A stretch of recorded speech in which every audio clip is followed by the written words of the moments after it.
Despite intense heat and rain this month, there's no let-up on a multi-million-dollar expansion to the State Heritage Center. Workers are handling the weather, and they say the project is right on schedule. The State Capitol building is normally busy with activity, even more so this summer during the heart of construction season.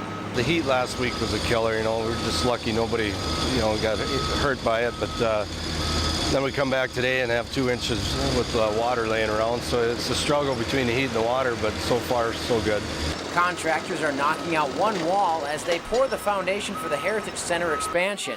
Once completed, the center will double in size to almost 200,000 square feet. Some of the offices down below have had to move to other locations because it's been a little noisy for some spots, and just for safety we wanted to move them away from some of the demolition.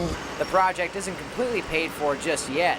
The State Historical Society Foundation has been working to bring in donations and gifts to help pay for the growing museum. Our board has set a campaign goal of $15 million, so we've still got, a little more than $5 million to raise, so we've got some challenges left ahead. The foundation has received some help even during the past few years.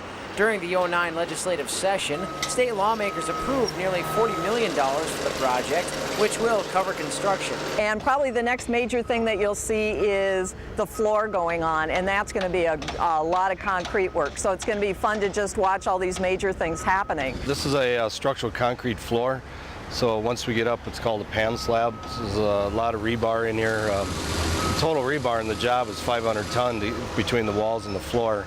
And it's just labor intense, so it's time consuming.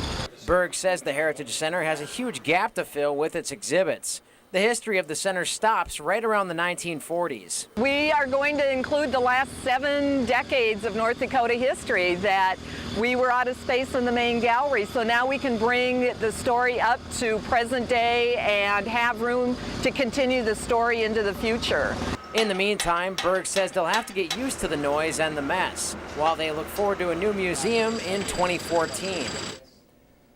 Comstock Construction expects to be finished with the first floor before winter. The entire project has a target deadline of 2014, just in time for the state's 125th anniversary.